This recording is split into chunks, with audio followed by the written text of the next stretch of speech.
أعوذ بالله من الشيطان الرجيم بسم الله الرحمن الرحيم. Kajian ilmu alam ini bukan untuk awam, harap ditonton sampai habis videonya supaya tidak salah paham dan paham yang salah.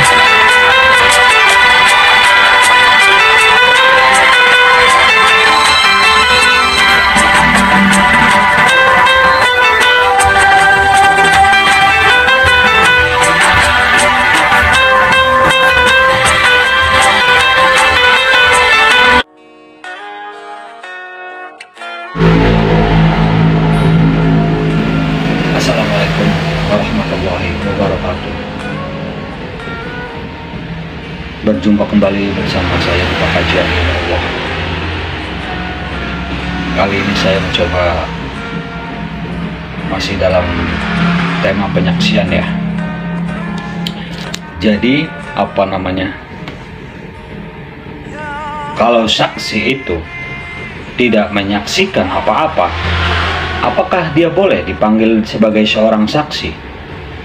Coba, bagaimana inikah yang dinamakan saksi? Saksi apa ini? Seorang saksi tapi tidak bisa menyaksikan.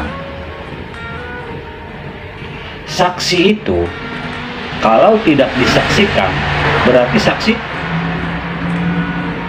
saksi bohong.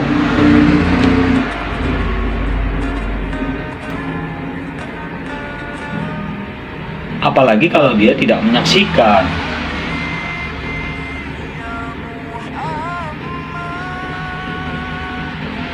Tidak boleh saksi dia mengatakan dia saksi kalau dia tidak menyaksikan dan tidak disaksikan.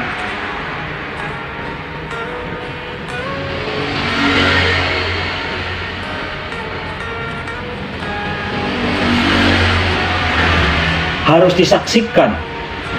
Seorang saksi itu baru dikatakan saksi yang sebenar-benarnya.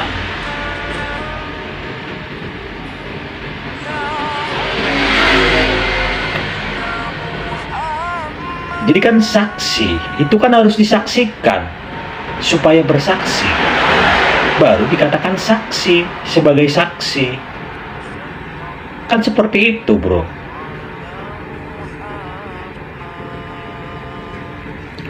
Jadi gini, sifat itu kan daripada zat.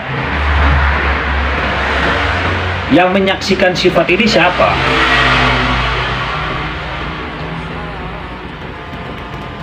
Zat kan yang menjadikan sifat, yang menjahirkan sifat,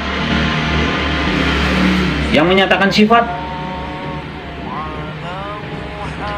dan yang memiliki sifat itu sendiri. Jadi kalau saksi ini sifat,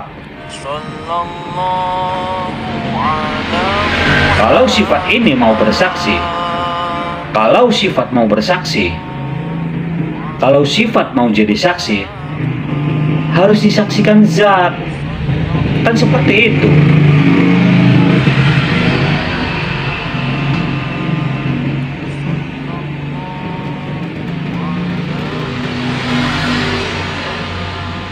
Sifat ini daripada zat, zahirnya sifat itu daripada zat. Sifat ini zahir daripada zat. Sifat tak boleh ada kalau zatnya itu tidak ada.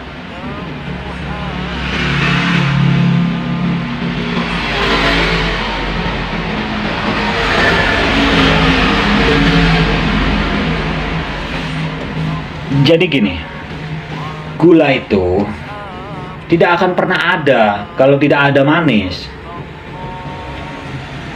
Gula itu tidak bisa dipanggil manis kalau tidak ada manis.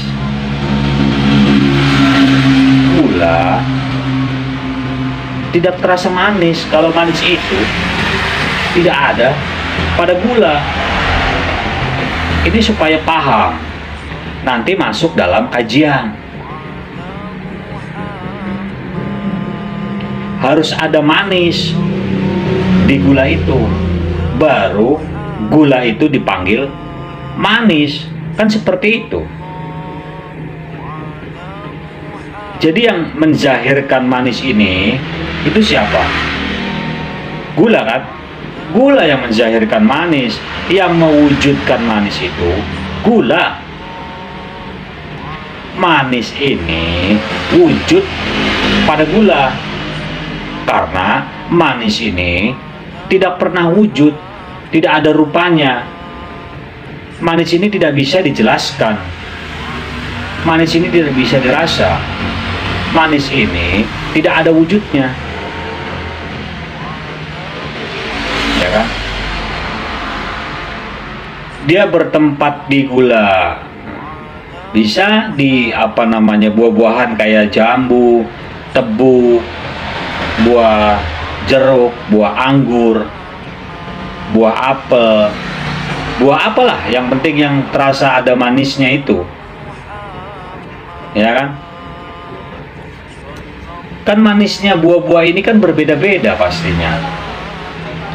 Sama nggak manis di buah anggur sama manis di gula? Apa manis di jeruk? Apa manis di jambu? Kan semua itu pasti berbeda. Jadi manis ini kalau dia wujudnya di buah apel atau di buah anggur, itu dipanggil apel atau anggur. Kalau manis ini wujudnya di gula, dia dipanggil gula. Manis ini nggak bisa wujud sendiri, dia nggak nampak, nggak kelihatan.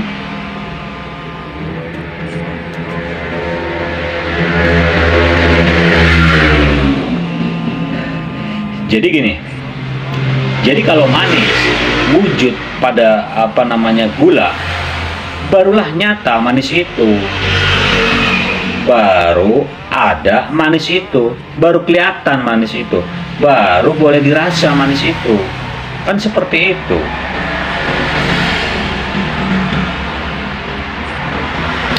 Jadi yang menyaksikan manis ini siapa coba? Kutanya.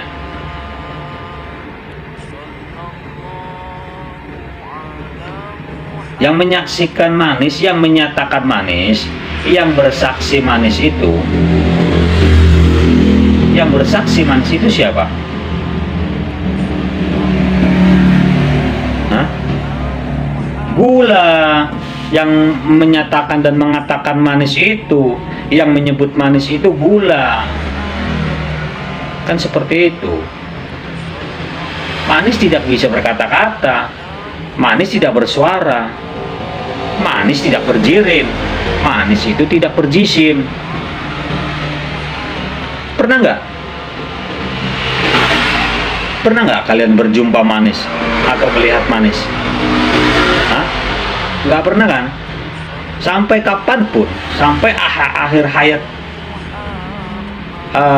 menjemputmu, takkan pernah kau berjumpa dengan manis. Sama kayak garam dengan asin.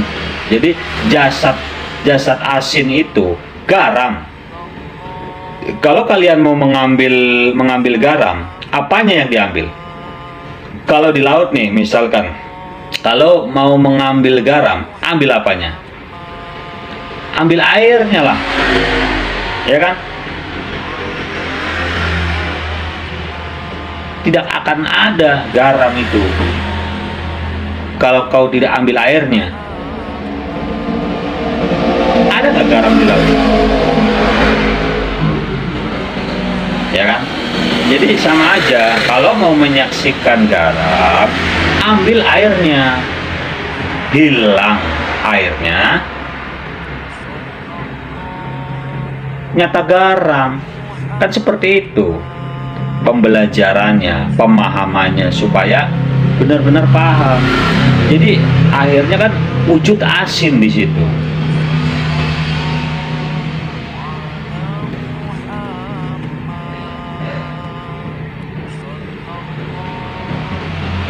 Ya kan? Paham kan?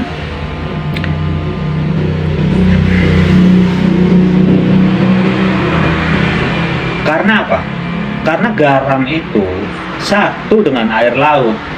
Jauh tidak berantara, dekat tidak bersentuhan. Tapi air tidak sama dengan garam. Air ya air, garam ya garam, asin ya asin.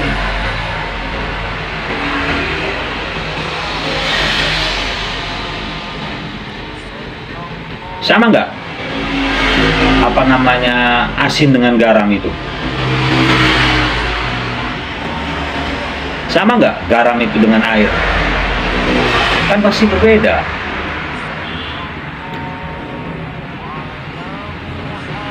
Jadi leburkan garam pada air. Lebur garam air. Lebur garam di air. Kalau mau mengambil garam, jadi kita ambil airnya dulu. Ambil air lautnya dulu. Tidak akan bisa. Tidak bisa kau dapatkan garam. Takkan bisa kau dapatkan kau ambil garam itu kalau kau tidak ambil airnya itu.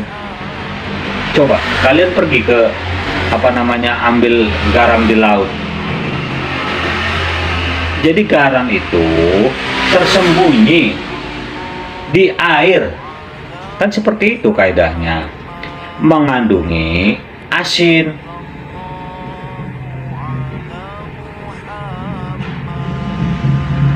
Garam itu satu di air, mengandung asin. Jadi asin ini dikandung garam.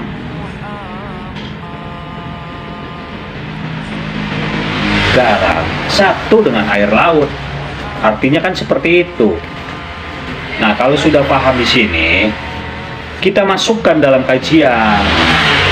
Ini kan supaya paham, mencontohkan gitu bro.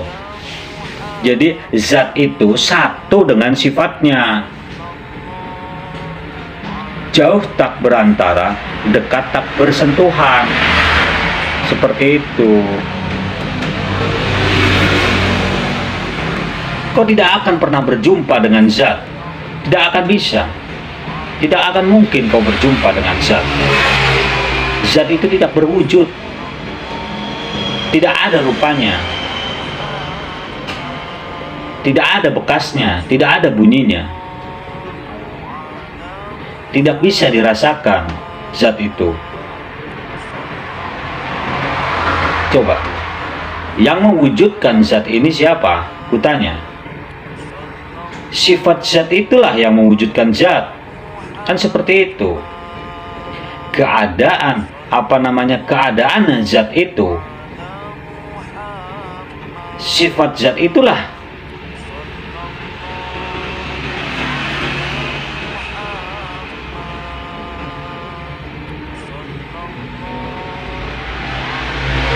jadi sifat itulah yang menerangkan zat. Sifat zat itulah yang menerangkan zat itu. Terbukanya zat itu, nyatanya zat itu, sifat itulah. Ya kan seperti itu. Jadi kalau mau berjumpa zat, hilangkan dulu sifatnya, lebur dulu sifatnya, leburkan dulu sifatnya, baru berjumpa dengan zat. Kalau kau mau berjumpa dengan garam, hilangkan airnya dulu. Kalau kau mau mencari garam, habiskan dulu airnya, barulah kau bisa berjumpa dengan garam.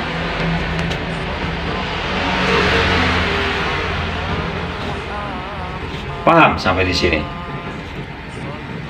Jadi gini, bagaimana kalau kau mau mencari garam kalau air laut itu masih ada di situ? Hah? Airnya dijemur nggak? Air laut itu dijemur nggak? Coba. Hilang airnya, baru bisa berjumpa dengan garam. Kan seperti itu.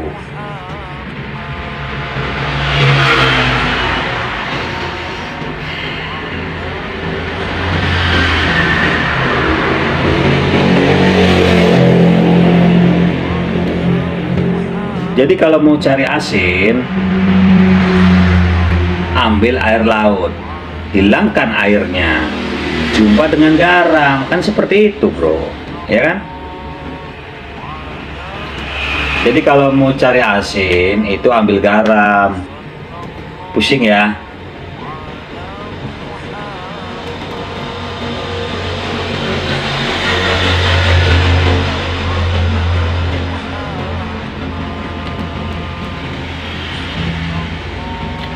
Asin itu tidak bisa dirasa.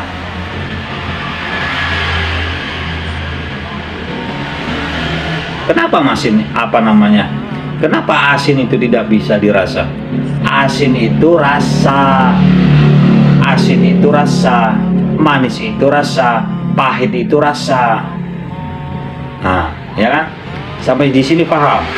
Untuk apa? Jadi untuk apa lagi kalau misalkan asin, manis, pahit itu dirasa? Karena semua itu rasa. Paham ya? Semua. Asam itu juga rasa. Kenapa harus dirasa lagi? Yang boleh dirasa apa? Yang boleh dirasa itu gula, garam, sifatlah yang boleh dirasa. Yang boleh dirasa itu sifat, yang boleh dipegang, yang boleh wujud, yang boleh nyata, itu sifat. Kalau zat tidak akan nyata. Jadi sifat asin itu apa? Kutanya. Garam.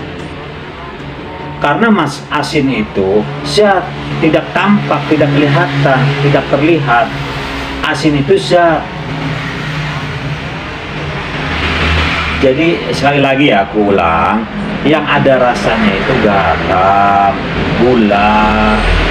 Kalau manis, asin itu tidak akan pernah bisa dirasa. Karena apa? Karena itu rasa. Masa rasa kau rasakan? Dia jadi rasa-rasa lah jadinya. Ya kan? Sampai di sini paham ya? Nah, kita masukkan coba ke kajian diri. Jadi diri itu zat. Yang dinamakan diri itu zat. Sifatnya di mana? Sifatnya ya di jasad. Jasad itu Adam namanya. Adam lah yang wujud.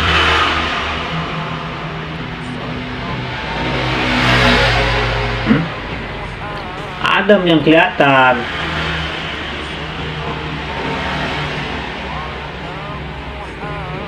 Jadi sifat Adam ini apa?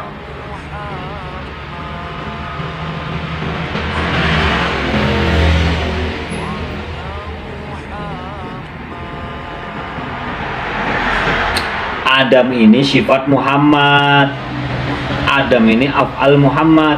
Adam ini asma Muhammad. Adam ini zat Muhammad ini af'alullah. Muhammad ini asmaullah. Muhammad ini sifatullah. Muhammad zatullah. Baru kayak gitu urutannya bro. Jadi video-video sebelumnya pun udah saya jelaskan. Jadi ini apa namanya mengulang pelajaran apa musyawarah, muzakarah yang pernah saya buat di video-video sebelumnya biar kita paham. Jadi mengkaji itu sampai dapat, harus dengan guru, harus berjumpa dengan guru. Jadi supaya apa? Ada pembimbing, adanya petunjuk. Kayak gitu bro.